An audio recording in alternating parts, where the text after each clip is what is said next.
एक दिन उसने हिसाब लगाया तो उसे लगा कि ज्यादा समय नहीं लगेगा और वह अच्छी खासी दौलत कमा लेगा। लेकिन तभी उसके क्लास ग्रुप में कुछ तस्वीरें भेजी गईं। लोग उसका मजाक उड़ाने लगे कि उसे नौकरी नहीं मिली, इसलिए वह फल सब्जी बेच रहा है और उसकी कोई इज्जत नहीं है। लड़का जानता था कि ऐसे लोग सिर्फ इंटरनेट पर ध्यान पाने के लिए दूसरों का मजाक उड़ाते हैं, इसलिए उसने उस दिन की अपनी कमाई का स्क्रीनशॉट ग्रुप में भेज दिया। स्क्रीनशॉट देखते ही सब हैरान रह गए। टमाटर बेचकर एक दिन में इतनी कमाई। जो लोग पहले उसे गरीब कहकर ताना मारते थे वही अब उसे फोन करके खुशामद करने लगे और साथ में खाना खाने का निमंत्रण देने लगे। लेकिन लड़के को ऐसे स्वार्थी लोग बिल्कुल पसंद नहीं थे, इसीलिए उसने उनके फोन सीधे काट दिए। तभी फिर से फोन बजा। मैंने कहा ना, मैं बहुत व्यस्त हूँ, समय नहीं है। क्या बात है? क्या श्यावा? उसे पता चला कि फोन करने वाली उसकी स्कूल की सबसे खूबसूरत लड़की स्कूल क्वीन थी। उसे याद आया कि उसका स्वभाव बहुत अच्छा था। स्कूल के दिनों में जब गुंडे उसे परेशान करते थे तब सिर्फ वही उसकी मदद करती थी। कई सालों से दोनों का संपर्क नहीं था। जब उसे पता चला कि लड़का सब्जियां बेच रहा है तो उसने तुरंत कहा कि उसके पास बिक्री का एक अच्छा रास्ता है। उसका चाचा एक होटल का मालिक था और होटल के लिए ताजी सब्जियों की जरूरत रहती थी। लड़के को समझ आ गया कि वह सचमुच व्यापार करना चाहती है, इसलिए उसने सोचा कि यह उसके पुराने एहसान का बदला चुकाने का अच्छा मौका है। ठीक है, इसे मैं तुम्हारे पुराने एहसान का बदला समझ लेता हूँ। दोनों ने मिलने का समय तय किया। फोन रखने के बाद लड़का सोचने लगा कि इस बार कौन सी सब्जी उगाई जाए। जादुई कुएं के पानी का राज छिपाने के लिए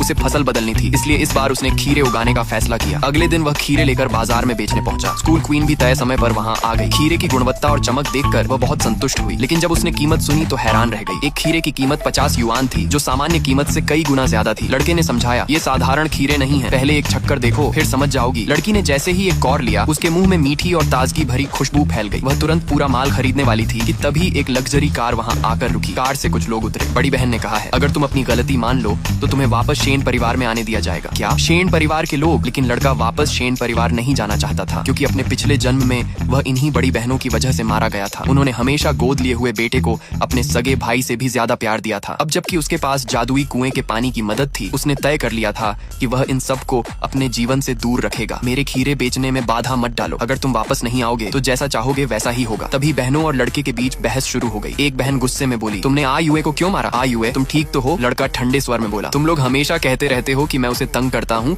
और मुझे माफी मांगनी चाहिए, तो फिर मुझे यह आरोप सच करके दिखाना ही पड़ेगा, वरना ये इल्जाम बेकार हो जाएगा। एक बहन ने निराश होकर कहा, मैं तुमसे बहुत निराश हूँ। मुझे लगा था कि कुछ दिन गाँव में रहने के बाद तुम्हें अपनी गलती का एहसास होगा, लेकिन तुम तो बिल्कुल नहीं बदले। दूसरी बहन ने ताना मारा, लगता है गाँव में ज्यादा दिन रहने से तुम पूरी तरह देहाती बन गए हो। भले ही तुम्हें वापस शेन परिवार ले आई, तुम्हारी गरीब और गंवार सोच कभी नहीं बदलेगी। लड़का मुस्कुराकर बोला, हाँ, मुझे खेती करना पसंद है और मुझे खेतों में काम करना तुम लोगों के साथ रहने से कहीं ज्यादा अच्छा लगता है। अगर तुम्हें मुझसे इतनी ही नफरत है तो फिर यहाँ से चले जाओ। 3 पार्ट के लिए लाइक, सब्सक्राइब और फॉलो